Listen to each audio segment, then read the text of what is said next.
Aurélien Pradier se prétend sincère maintenant. Si, il écrit sur Twitter dans le tumulte. Je ne sais pas si être sincère est la bonne méthode. Je l'ai été, je le resterai. Lutter contre les injustices, c'est ma vie. Ça me fait trop rire de voir ce genre de propos.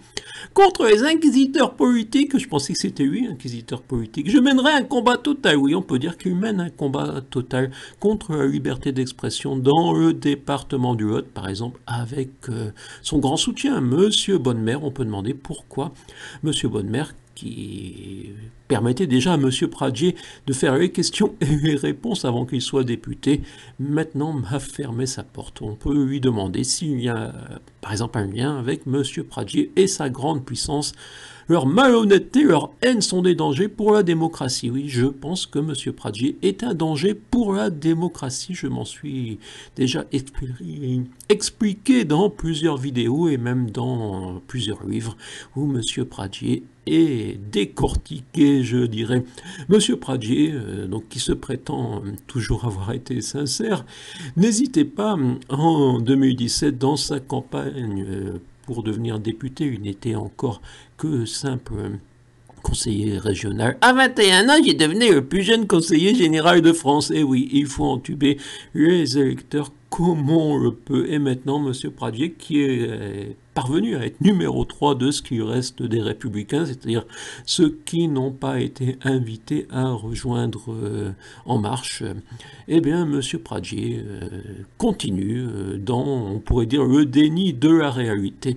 On sait que ça petite phrase, il ne l'aurait pas dite visiblement puisqu'il accuse de malhonnêteté alors qu'elle est bien spécifiée par les huissiers de l'Assemblée nationale. C'est peut-être de l'humour Pradier, oui, parce que oui, M. Pradier ne m'a jamais semblé être le plus, je dirais, futé des députés que la France dans son hémicycle. Je sais que le niveau n'est pas élevé, mais M. Pradier ne me semble même pas à la moyenne. Je l'ai rencontré pour vous dire ça, et j'avais été un peu catastrophé de voir son niveau, tout simplement.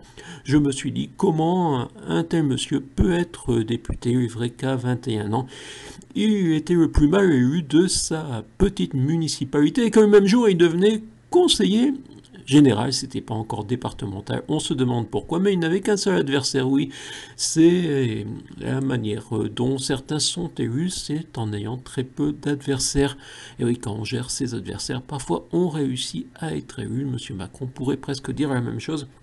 Et là, on en est à M. Pradier, donc voilà, je réagis à ce tweet, puisque si je réponds simplement, il ne me répond pas, puisque vous savez que M. Pradier est tellement un homme sincère qui ne répond pas qui ne veut pas répondre à une interview de Ternoise, peut-être parce que je poserai les questions. Oui, je sais, c'est normalement comme ça que ça se passe, mais voilà, pour M. Pradier, c'est non. Eh bien, M. Pradier, moi, je continue à commenter vos tweets et je trouve que, oui, c'est une honte pour, non pour les singes de ce monde, d'être pris à témoin, mais une honte pour le département du Lot de vous avoir comme député, encore peut-être pour 5 ans. J'espère qu'un jour il y aura des élections libres et que les citoyens pourront être vraiment candidats et qu'on ne verra plus tous ces M. Pradier à l'Assemblée nationale qui sont quand même pour la France, je dirais, un grand déshonneur.